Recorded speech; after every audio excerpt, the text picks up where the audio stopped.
नमस्कार दोस्तों, आप सभी का हमारे यूट्यूब चैनल पर स्वागत है दोस्तों। तो आज हम सब बात करेंगे ज़मीन खरीदने के बाद दाखिल खारिज करवाना क्यों ज़रूरी होता है। कई बार यह देखा गया है दोस्तों कि कई लोग प्रॉपर्टी तो खरीद लेते हैं, लेकिन उन्हें जानकारी के अभाव में कई बार धोखाधड़ी का शिकार होना पड़ता है।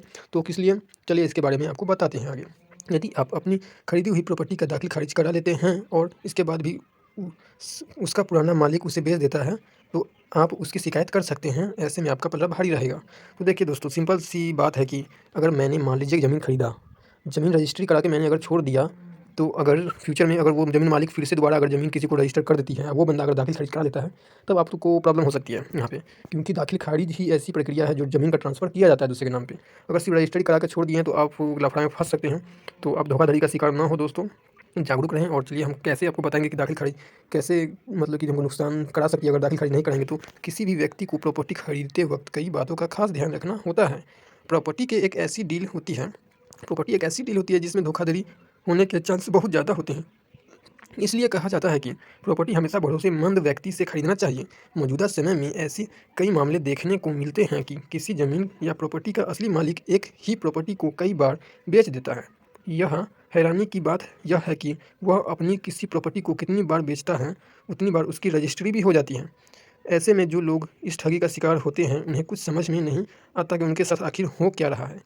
तो इससे आपको क्लियर हो गया होगा दोस्तों कि आप एक ही ज़मीन को कितने बार ही दूसरे दूसरे आदमी को रजिस्ट्री करा सकते हैं। जब तक दाखिल खारिज नहीं होता है, तब तक वो पूरा काम नहीं होता है। तो और इसके क्या और भी मतलब है, तो चलिए समझते हैं कैसे मिलेंगे ज़मीन का मालिकाना हक। ज़मीन जब भी खरीदें दोस्तों, तो आप इन बातों का ज़रूर ध्यान रखें। दरअसल नियमों के अनुसार किसी भी ज़मीन या प्रॉपर्टी को खरीदने के बाद उसका दाखिल खारिज कराना बहुत ज़रूरी होता है। दाखिल खारिज एक ऐसी प्रक्रिया है जो सरकारी रिकॉर्ड में आपके द्वारा खरीदी गई ज़मीन को आपके नाम पर ट्रांसफ़र करता है। देखिए दोस्तों, रजिस्ट्री अलग बात है और ट्रांसफ़र करता है वो होता है दाखिल खारिज के द्वारा। तो दाखिल खारिज कराने के बाद आपको कानूनी रूप से उस ज़मीन का प्रॉपर्टी का मालिकाना हक मिल जाता है। धोखाधड़ी के मामलों में ज़्यादातर दाखिल खारिज से जुड़े मामले ही सामने आते हैं। दरअसल लोग ज़मीन खरीदने के बाद उनकी रजिस्ट्री तो करा लेते हैं, लेकिन दाखिल खारिज नहीं कराते हैं। ऐसे में उन ज़मीन का मालिकाना उस मालिक उससे कई लोगों को बेच देते हैं। मान लीजिए दोस्तों कि आपने अगर कहीं ज़मीन खरीदा, अगर उसे आप रजिस्ट्री करा के छोड़ दिए, तो आपने जिससे ज़मीन खरीदा है, वो बाई चांस मान लीजिए कि वो ज़मीन अब जब तक रजिस्ट्री नहीं करते, तब तक आपके नाम पे नहीं होती है। तो वो ज़मीन वो आपसे नहीं जिससे खरीदी है, तो वो किसी और को भी वो ज़मीन बेच सकते हैं। इससे बचने के लिए आपको दाखिल खारिज ज़मीन का ज़रूर करना चाहिए। तो दाखिल खारिज कराने के बाद प्रॉपर्टी को लेकर धोखाधड़ी की गुंजाइश की आशंका बहुत कम हो जाती है। यह आप अपनी खरीदी हुई प्रॉपर्टी का दाखिल खारिज करा लेते हैं और इसके बाद भी उसका पुराना मालिक उसे बेच देता है और उसकी शिकायत कर देते हैं, आप उसकी शिकायत कर देते हैं, तो ऐसे में आपका पलड़ा हमेशा भारी रहेगा। दाखिल खारिज होने के और कई फ़ायदे हैं। तो क्या फ़ायदे हैं, चलिए आपको समझते हैं। दाखिल खारिज ना कराने से होने वाले कई नुकसान क्या होंगे। यदि आपने अपनी प्रॉपर्टी का दाखिल खारिज नहीं कराया है और भविष्य में सरकार को किसी प्रोजेक्ट के तहत उसका अधिग्रहण करना है, तो आपको उस ज़मीन के एवज में कोई मुआवजा नहीं मिलेगा। अगर सरकार ने मान लीजिए उस ज़मीन पे कोई प्रोजेक्ट लाया, तो उस प्रोजेक्ट ज़मीन के बदले में कुछ मुआवजा दिया जाता है। तो जिन जिन भाइयों का दाखिल खारिज होगा, उन्हीं को मुआवजा दिया जाएगा। तो इनके अलावा किसी प्राकृतिक आपदा में होने वाले नुकसान के बाद सरकारी राहत सिर्फ उन्हीं लोगों को मिलती है जिनकी प्रॉपर्टी का दाखिल खारिज हुआ रहता है।